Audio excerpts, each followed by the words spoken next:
বিমলদা, তাড়াতাড়ি এক কাপ চা দাও দেখি। একটু বসো ভাই, ওনাদের আগে একটু ছেড়ে দিই। তোমার তো আবার স্পেশাল চা, বেশি করে চিনি দিয়ে। ঠিক আছে, তাই দাও। ততক্ষণে একটা বিস্কুট দাও, খাই। সকালে তো কিছু খাওয়া হয়নি। সুবল কাকু কেমন আছে? ওই আছে একরকম, এই কখনো ভালো কখনো খারাপ। সত্যি ভাই, কি থেকে যে কি হয়ে গেল। সুস্থ মানুষ হঠাৎ করে পুরো বিছানা নিল। কত ভালো পড়াশোনায় ছিলে তুমি, আর এখন দেখো পড়াশোনা শেষ না করেই তোমাকে কাজ করতে হচ্ছে। কপালে যা আছে তাই তো হবে বলো। বাবার পর সংসারের ভার তো আমাকেই নিতে হবে। ভাগ্যিস মাস্টার মশাইয়ের এক চেনা পরিচিতের মাধ্যমে এই ডিস্ট্রিবিউটরের মাল পৌঁছানোর কাজটা পেয়ে গেলাম। মাস্টারমশাই বড় ভালো মানুষ, তোমাকে বড় স্নেহ করেন। এখানে তো প্রায়ই আসেন চা খেতে। দাও, এবার আমাকে চা দাও, এখন আবার শহরে যেতে হবে। দিচ্ছি, দাঁড়াও, আগে এই চা একটু দিয়ে আসি। এটা আবার কার জন্য? রাস্তার ওই পারে দেখো এক বুড়ি বসে আছে, তার জন্য। আগে তো এখানে দেখিনি একে। কে গো? তাছাড়া আমি কি জানি, 2-3 দিন আগে দেখি সকাল থেকে এখানে বসা। আমি ভাবলাম কারোর জন্য অপেক্ষা করছে বুঝি, তারপর আর খেয়াল করিনি। পরদিনও দেখি বসে আছে। কিছু জিজ্ঞাসা করনি? সে কি আর বাকি রেখেছি নাকি? কিছুই তো বলে না, শুধু চোখের জল ফেলে। তাই 2 দিন ধরে চা দিচ্ছি। কি জানি কার ঘরের লোক। পোশাক আশাক দেখে তো বেশ ভালো ঘরের মনে হচ্ছে। চলো তো দেখি একবার।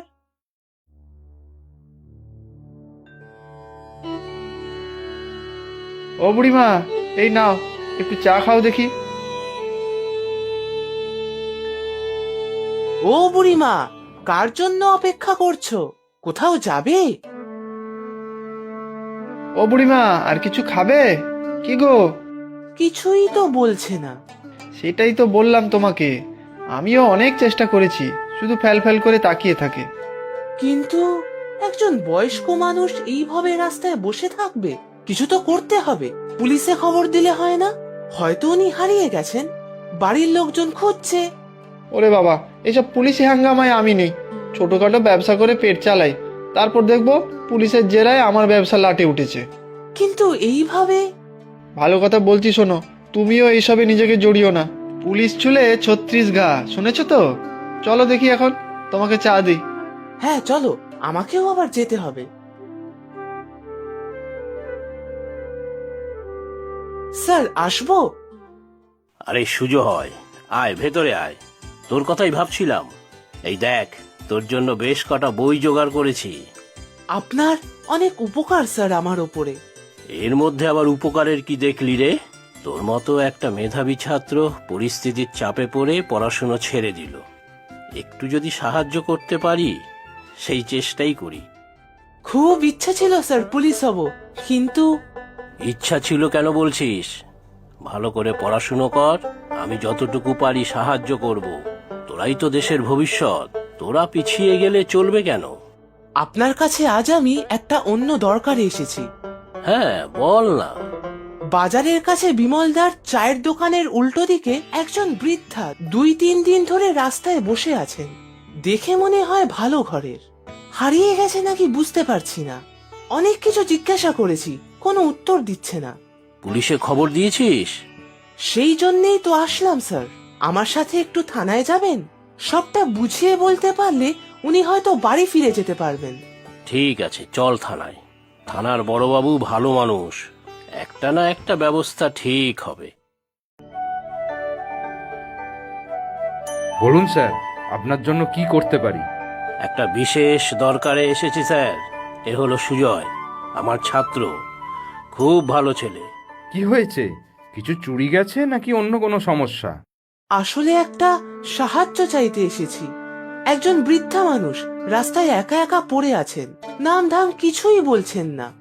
আপনারা সাহায্য করলে হয়তো উনি ওনার বাড়ি ফিরে যেতে পারেন।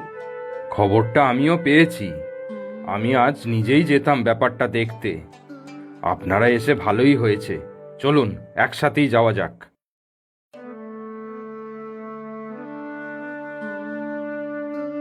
এ কি, এত ভিড় কেন এখানে?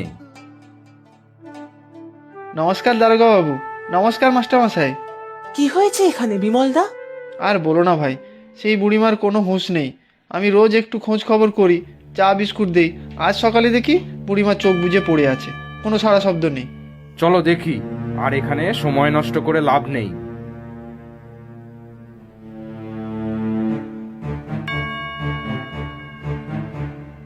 অজ্ঞান হয়ে গেছে বলে মনে হচ্ছে, একটু জল আনুন তো কেউ।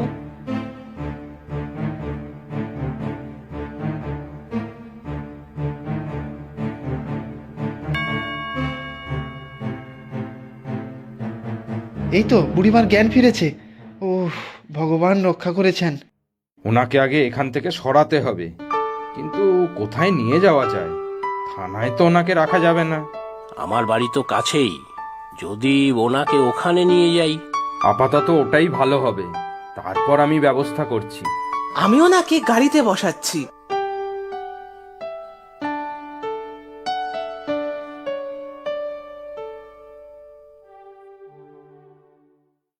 এখন একটু সুস্থ লাগছে? আপনি কি কাউকে খুঁজছেন? রাস্তা হারিয়ে ফেলেছেন? কোথায় যাবেন বলুন, আমি পৌঁছে দেব। আপনার বাড়ি কোথায়? উনি তো কথাই বলতে চান না। সেদিন কত কিছু জিজ্ঞাসা করলাম, কোনো উত্তরই দিলেন না। বলুন বুড়িমা, আপনার বাড়ি কোথায়? আমি নিজে দায়িত্ব নিয়ে আপনাকে পৌঁছে দিয়ে আসব। বাড়িতে আপনার ছেলে মেয়ে নিশ্চয়ই খুব চিন্তা করছে। আমার কেউ নেই, কেউ আমার জন্য ভাবে না, কেউ না। যাদের আপন ভাবতাম তারা কেউ আমার আপন না। আপনি কাঁদবেন না বুড়িমা, কি হয়েছে বলুন আমাদের। 2 গ্রাম পেরিয়ে আমার বাড়ি। আমার স্বামী 1 বছর হলো গত হয়েছে। বাড়ি, জমি, জায়গা সব আমার আছে, আর তার লোভে আমার মেয়ে। কি করেছে আপনার মেয়ে? আমি একা বেরোই না বাইরে, রাস্তাঘাটও অত চিনি না। সেই সুযোগ নিয়ে আমার মেয়ে আমাকে ঠকিয়েছে। আমাকে এক আত্মীয়ের বাড়ি নিয়ে যাবার নাম করে রাস্তায় ছেড়ে দিয়ে গেছে। আমার স্বামী মারা যাবার পর থেকে মেয়ে জামাই আমার কাছেই থাকতো। এই যে অন্যায়।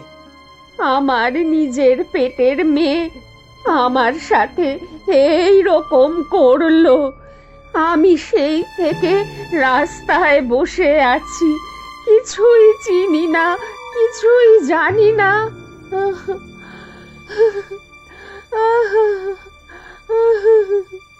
এই যে ক্রাইম! আপনি চিন্তা করবেন না, আমি আপনাকে বাড়ি পৌঁছে দিয়ে আসব। আপনি ঠিকানাটা বলুন। বাড়ি আমি ফিরবো না, কার কাছে যাব? সবচেয়ে আপনজন যদি এই রকম হয় তাহলে দারোগা বাবু, আমি বাড়ি যাব না, আমাকে কোনো আশ্রমে পাঠিয়ে দিন। দারোগাবাবু, উনি কটা দিন আমার কাছেই থাক। আমি একলা মানুষ, উনি আমার বড় দিদির মতো। আমারও তাই মনে হয়। আমরা ততদিন খোঁজ করে দেখি অন্য কোনো আত্মীয়ের খোঁজ পাই কিনা।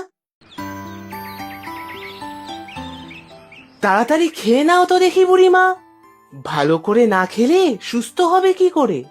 কিচ্ছুই ভালো লাগে না রে। একটা ছোট নাতনি আছে আমার, আমাকে খুব ভালোবাসে। আমাকে না দেখতে পেয়ে নিশ্চয়ই খুব কান্নাকাটি করছে। তোমাকে তো কত বললাম বাড়ি দিয়ে আসবো, তা তো গেলে না তুমি। তুই কি করিস রে? স্কুল যাস না? স্কুল যাবার টাকা নেই গো। আগে স্কুলে পড়তাম, বাবা অসুস্থ হয়ে পড়লো, তাই একটা কাজে ঢুকতে হলো। তবে স্যার আমাকে অনেক বই এনে দেন, সেইগুলো পড়ি। আমার খুব পুলিশ হবার ইচ্ছা, মানুষকে উপকার করতে চাই। তোর স্যার কোথায়? বড় ভালো মানুষ, আমাকে বড় যত্ন করে। স্যার তো স্কুলে গেছে, আমাকে বলল তোমাকে একটু খাইয়ে দিতে। স্যার একটু পরেই চলে আসবে, তারপর আমি কাজে যাব।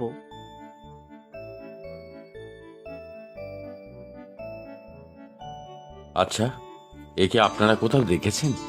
আরে এ যে আমাদের বুড়িমা। সুজয় দেখো, উনি বুড়িমার খোঁজ করছেন। আপনারা চেনেন ওনাকে? হ্যাঁ চিনি তো, কিন্তু আপনি কি?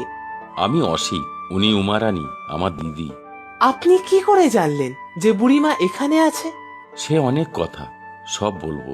আগে আমাকে আমার দিদির কাছে নিয়ে চলুন। উনি ভালো আছেন তো? হ্যাঁ, উনি ভালো আছেন, তবে আগে আমাদের একটু থানায় যেতে হবে। থানায় কেন? চলুন, সব বুঝতে পারবেন। আমি কাজের সূত্রে বাইরে থাকি। জামাইবাবু গত হয়েছেন শুনেও দেশে ফিরতে পারিনি। খুব সম্প্রতি ফিরে দিদির বাড়ি গেলাম। তারপরে? দিদির মেয়ে জামাই বলল দিদি নাকি একা একা তীর্থে গেছেন। দিদি নাকি আর ফিরবে না বলে গেছে। এই যে মিথ্যে কথা। আমারও শুনে সন্দেহ হয়। আমার দিদি অসুস্থ, বাড়িতেই থাকে। সে একা একা তীর্থে যাবে কি করে? আপনি ওদের কিছু জিজ্ঞাসা করলেন না? জিজ্ঞাসা করতে অসংলগ্ন কথা বলতে লাগলো। বুঝতে পারলাম কিছু গোলমাল আছে, কিন্তু আমার কাছে তো কোনো প্রমাণ নেই। বাস স্ট্যান্ড, স্টেশন, সব জায়গায় খোঁজ নিয়েছি, কেউ দিদির কোনো খোঁজ দিতে পারেনি। আপনার দিদির মেয়ে তার অসুস্থ মাকে রাস্তায় ফেলে দিয়ে গেছে দেখাশোনার থেকে রেহাই পাওয়ার জন্য। ছি ছি ছি, এ যে ঘোরতর অন্যায়। আপনার দিদি এখন এই মাস্টার মশাইয়ের বাড়িতে আছেন। শত অনুরোধেও উনি ওনার বাড়ির ঠিকানা বলেননি, কোনো আত্মীয়ের নাম ঠিকানা কিচ্ছু বলেননি। আমরা আমাদের তরফ থেকে খোঁজ করছিলাম। আমিও সেই থেকে দিদিকে হন্যে হয়ে খুঁজছি। আপনি ওদের সাথে আপনার দিদির কাছে যান। আমি যারা অপরাধী তাদের ব্যবস্থা করছি। এই অপরাধের কোনো ক্ষমা নেই। অসিত, তুই? ভাইরে, দেখ আমার কি দশা। দিদি, তুই ঠিক আছিস তো? তুই এসেছিস ভাই? কাচ্ছ কেন বুড়িমা? দেখো, তোমার ভাই তোমাকে নিতে এসেছে। আমার সাথে চল দিদি, আমার সাথে থাকবি তুই। দেশে আইন কানুন আছে, আর বাকিদের ব্যবস্থা আমি করব। হ্যাঁ, যাব, তোর সাথেই যাব। ওই বাড়িতে আমি আর ফিরবো না। মায়ের থেকে যাদের বিষয় সম্পত্তির ওপর লোভ বেশি, তারা থাক বাড়ি সম্পত্তি নিয়ে। যে কটা দিন আপনি ছিলেন বড় মায়ায় জড়িয়ে রেখেছিলেন, আমার নিজের দিদির মতো। সত্যি, তোমাদের ঋণ আমি জীবনেও শোধ করতে পারবো না। আপনাকে যে কি বলে ধন্যবাদ জানাবো। না না, এ তো মানবিক কর্তব্য। তবে সব থেকে বেশি যার অবদান সে হলো আমারই ছাত্র সুজয়। ওর জন্যই এই দিদিকে উদ্ধার করা গিয়েছে। হ্যাঁ, এই তো থানায় আলাপ হলো। বেচারা ভাগ্যের ফেরে একটা সামান্য কাজ করে, পয়সার অভাবে পড়াশোনাও শেষ করতে পারেনি। তবে খুবই সৎ ও পরিশ্রমী ছেলে। আপনার যদি অমত না থাকে, তবে আমি সুজয়কে আমার কোম্পানিতেই একটা ভালো কাজ দিতে চাই, আর ও যাতে সাথে সাথে উচ্চশিক্ষা নিতে পারে তারও ব্যবস্থা করব। বাহ, এ তো চমৎকার হবে। আজ সত্যি আমরা সবাই খুব খুশি।